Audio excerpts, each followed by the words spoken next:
2 days away from the big Meech concert. Get your tickets right now. Make sure everybody flying to the city for this. It's gonna be huge. Look, I do want to do a BMF film because you've been entertained by a lackluster, small budget series. Now it's time to do a big budget film. Look, I do want to do a BMF film because you've been entertained by a lackluster, small budget series. Now it's time to do a big budget film. I never folded, never told, never will. Death before the... Big Meech thought he was leveling up when he linked with Rick Ross, but now it's looking like the move backfired in the worst way. Y'all gonna be disappointed when Lil Baby don't show up? When Skilla don't show up, when Vizzo don't show up? And all these show up? Loyalty in this game? Man, that's just a story people tell until the pressure hits. Fresh out the pen, Meech turned his back on 50 Cent to side with Ross, only to learn betrayal was waiting right outside those gates. At first, Ross was all smiles, showing Meech crazy love, promising he'd help get him right back on his feet. But the second that deal crumbled, Ross didn't waste a heartbeat. He wiped his hands clean and ran straight back to the same energy he always had, beefing with 50 like nothing changed. Now Meech is standing out here alone, realizing the man he thought was solid just played him, and the streets don't move the way they used to. But here's the wild part. Why would Rick Ross snake Big Meech like that? Could 50 be pulling strings from the shadows, making sure Meech pays for switching sides? Nothing in this industry happens by accident, and the way these moves are unfolding, somebody's playing chess while Meech is stuck playing checkers. This whole thing is about to get scandalous, and Meech is learning in real time that after years locked up, his so-called comeback is looking more like a setup. Dude, quit playing with dude. You know, I'm gonna say that much. Over and out, I catch y'all when I catch y'all. The same streets that crowned him ain't showing no love now, and he's caught in a lose-lose with nobody ready to ride for him.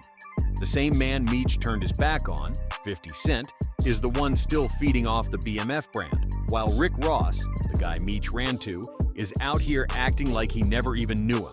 And here's the crazy twist. Yeah, Ross played the snake, whispering in Meech's ear, trying to spin him against 50. But in the end, he might have actually done 50 the biggest favor ever. Think about it. If Meech could flip on 50 that quick, after everything 50 did to keep his name alive with the BMF show, then maybe Meech was just waiting to show his true colors.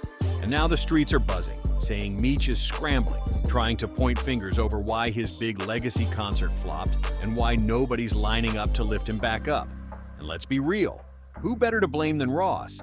Because if you break it down, Meech was never more than a pawn in Ross's little game. Ross wasn't looking out for him. He was looking for a way to embarrass 50 and snatch the BMF legacy for himself.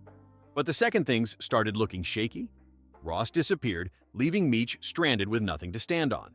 The same guy who promised him a fresh start just ghosted, and now Meech is standing out here exposed, with no one riding by his side. Now Meech is out here trying to play the victim, but let's keep it real. He did this to himself.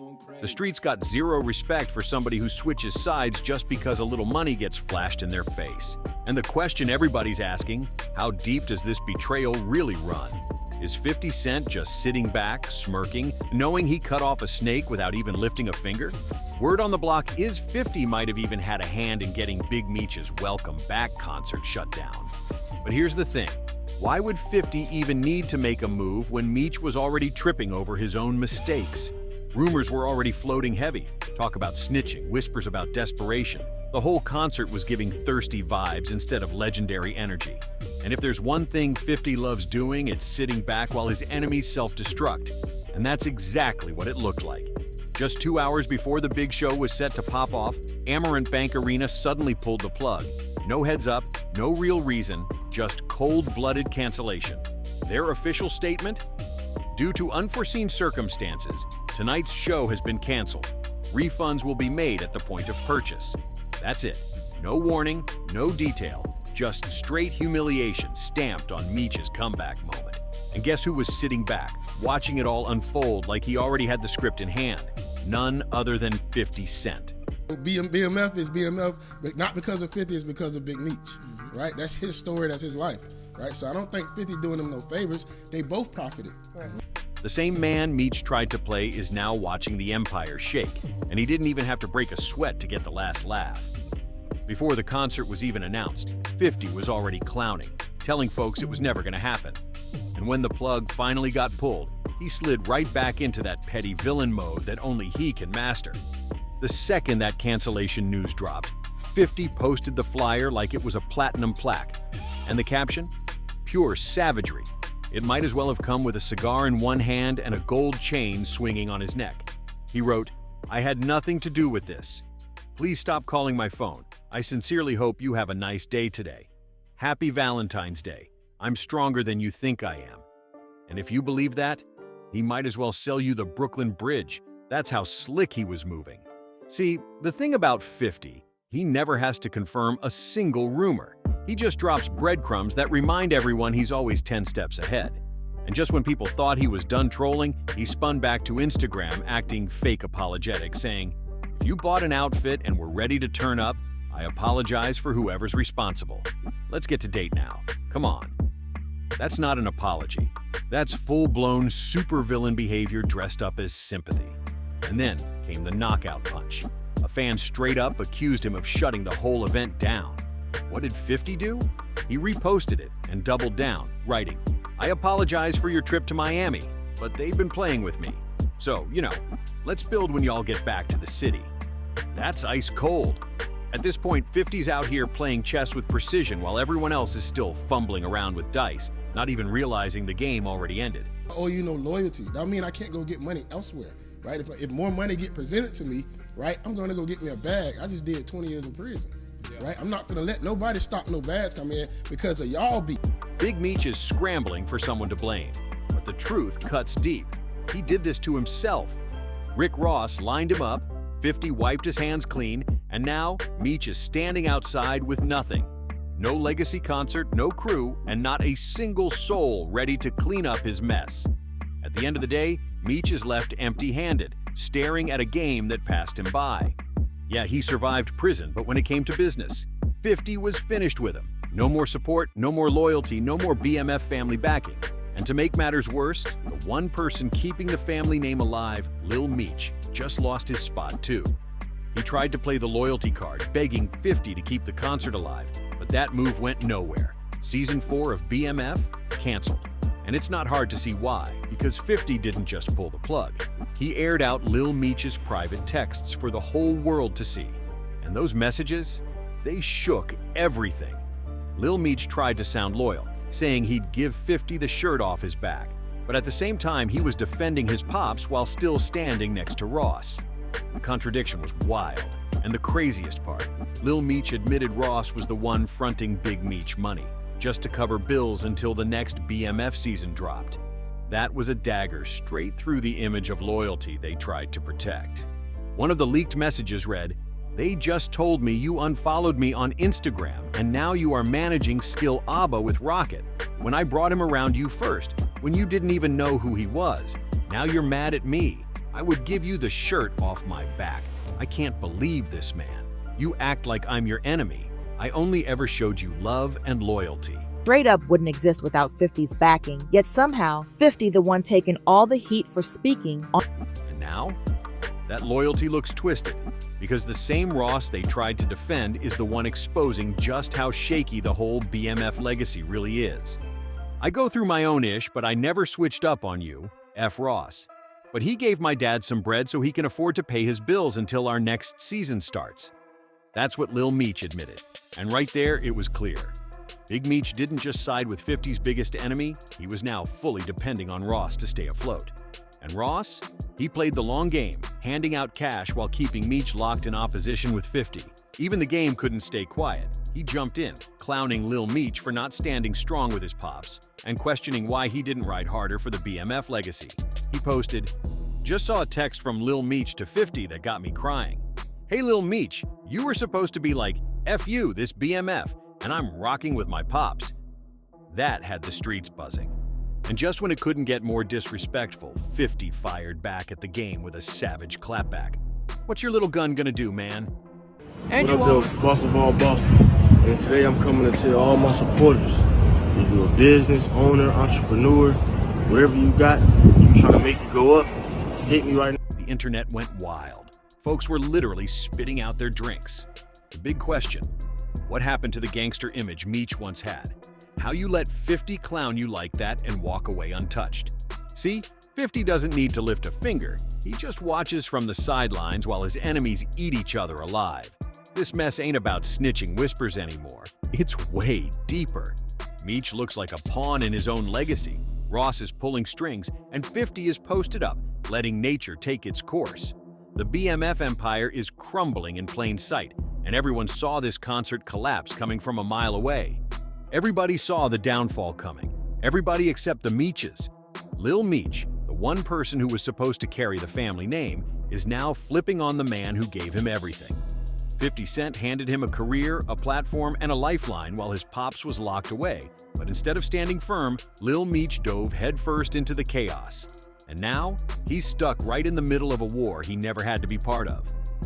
Meanwhile, 50 ain't taking his foot off the gas. He's coming directly for Big Meech as a father, calling him out for fumbling his own son's future. To make it even worse, some old footage resurfaced of Lil Meech chilling with Rick Ross's daughter, Toy Roberts, and 50 wasted no time turning that into shade. He clowned Ross for suddenly wanting to play Big Meech's bestie, asking why Ross didn't step up for Lil Meech when it actually counted. 50 spelled it out clear as day. Ross and everybody else around Big Meech didn't lift a finger for Lil Meech, while 50 was the one who paid for his acting school and cracked the doors open for him in Hollywood. Then came the dagger. 50 straight up said Big Meech had his priorities twisted. Instead of locking in on his son's future, he came home trying to play the role of the Black Pablo Escobar. And in the process, he destroyed everything. Now the legacy he wanted to protect is falling apart right in front of him, with 50 making sure the whole world sees it happen. This ain't just some rap beef anymore. It's full-blown betrayal. Big Meech had 50's full support, but he made a choice that left him standing in the cold. And now that the damage is permanent, 50 is making it crystal clear. He don't forget, and he definitely don't forgive. The Rick Ross mess just adds gasoline to an already blazing fire, because that beef runs deep. We're talking back to 2008, diss tracks, lawsuits, and even that brutal case where 50 had to pay out $7 million. Just last year, Ross tried to clown 50 again, throwing jabs like he was broke. But if history tells us anything, it's that 50 don't let nothing slide. And neither does Gene Deal, one of his closest allies, who's been standing tall and backing 50 while calling out the shady moves tied to Big Meech. Now the drama ain't just about bruised egos anymore. It's bleeding straight into 50's money. Word is, this could be the last season of the BMF show, a series tied to his massive $150 million deal with Stars. Most people would be sick losing out on a bag that big, but 50? He's always thinking 5 steps ahead. He built it once, he'll build it again. And once you cross him, there's no way back. And here's where it gets real sketchy, the snitching whispers. 50 didn't just pull those rumors out of nowhere. Folks have been quietly saying for years that Meech might have cut some kind of deal with the feds. Now, whether it's true or not, the streets don't care. The stain of that rumor alone is enough to flip the narrative and have people questioning everything Meech ever stood on. Before 50 even blasted him, whispers were already flying that Meech flipped. And right in the middle of it all, Tammy Cowens. She wasn't just some random face. Meech saw her as a close friend, but the streets knew her reputation as a federal informant. And word is, Tammy played a huge role in helping Meech cut that deal that shaved years off his sentence. But let's be honest, Meech wasn't walking out of prison early without giving the Fed something heavy. And that something was supposedly his right-hand man and longtime business partner, Dion Gatling, better known in the streets as Cuffy. Back in 2011, when the noise first started buzzing, the word was that Meech lined him up. Crazy part? Cuffy and Meech had been locked in for years, running plays together long before Meech ever touched a cell. And if you ask Cuffy's daughter, Tamari Gatling, the whole family was blindsided when they realized Meech might have been the one to serve him up. They started connecting the dots after tracking down paperwork tied to the case, and one name kept popping up again and again, Big Meech. But it doesn't stop there. It gets even wilder. Turns out Meech himself was the one who linked Cuffy directly with Tammy Cowens. And Tammy? She wasn't just some woman hanging around the circle. She held power of attorney over Meech at the time, and get this, she owned the rights to his entire life story. That meant she had control not just of his business moves, but of the narrative surrounding his name. The betrayal wasn't just in the streets, it was buried deep in the paperwork, and now folks are questioning whether Meech's freedom came at the cost of his closest ally. Cuffy trusted the wrong homie, thinking he was stepping into a solid business move, but instead, he walked right into a setup. Once those discovery docs started floating around, the picture got clear. CS1, the confidential informant, was none other than Tammy Cowens. But let's be real, Tammy wasn't moving without Meech giving her the green light. When the Gatling family pressed Meech about it, he brushed it off like it was just some big mix-up. But the deeper they dug, the uglier it got. Tammy might have been the one wired up, but there's no way she was acting alone. In the end, Cuffy got jammed, while Meech came out clean, and that exposed the truth about all that brotherhood talk. It don't mean a damn thing when the feds start knocking. And even with all this dirt out in the open, folks are still bending over backwards to defend Meech. Right on cue, Young Buck jumped in the convo, trying to cape for Meech like it was his last chance to keep his own name alive. But if there's one thing we all know about 50 Cent, it's that he don't hand out second chances. 50's response? Ice cold. He wasted no time dragging Young Buck back into the mud, blasting his past drama wide open for the world to see. His words were ruthless. "This fool fell out with me because he liked boys." That one line lit the internet up, proving once again that 50 never misses a chance to twist the knife. At this point, the whole saga is less about loyalty and more about survival, and the BMF legacy looks like it's collapsing under the weight of betrayal, rumors, and 50's relentless pettiness. 50 didn't hold back when it came to firing shots, and just like that, the haters came out in full force, claiming he's only stirring up drama to kill promotions. But if you zoom out and really look at the bigger picture, the question becomes, who's really eating off all this chaos? Both sides stacked serious bread off the BMF brand. Big Meech's story turned into a full-on TV series, cementing his name in pop culture and giving his legacy a whole new audience. Meanwhile, Lil Meech built a career that straight up wouldn't even exist without 50's money, moves, and backing. Yet somehow, 50 is the one catching all the heat just for speaking the truth out loud. At its core, this ain't about clout or promo. It's about loyalty. And if there's one thing people know about 50 Cent, it's that betrayal is something he doesn't play with. He held the BMF family down, put Lil Meech on the map, and gave him the tools to stand on his own 2 feet. But the second it was convenient, they flipped on him. Now 50 is making it crystal clear. Once you turn your back on him, there's no coming back. And believe it or not, Lil Meech is already feeling how badly he fumbled the bag. After everything 50 did, paying for his acting school, putting him in the spotlight, and building his whole career while Big Meech was locked up, Lil Meech still chose the other side. And now, he's the one paying the price. The only question left, just how bad is it gonna get? The same Lil Meech who was once living it up on the BMF set, rocking like he was untouchable in Hollywood, is now out here begging for $500 promos just to scrape by. That's not even rent money. That's pocket change compared to the fat checks 50 was blessing him with. One minute he's red carpet ready, the next he's hustling for side gigs just to keep the lights on. It's a wild fall from grace. But you already know, 50 ain't letting that slide. If there's one thing about 50 Cent, it's that he always gets the last laugh. This whole saga has turned into one of the nastiest betrayals hip-hop has seen in years. Big Meech thought loyalty was gonna save him, but the same people he trusted ended up playing both sides. And now, Ross is cozying back up to 50 while Lil Meech is out here struggling for change. It looks like the BMF legacy is collapsing right in front of our eyes. But here's the question. Did Big Meech do this to himself by flipping on the one man who kept his name alive? Or is 50 just putting the truth on blast that everybody else has been too scared to say out loud? This story is far from over and the streets are watching every move.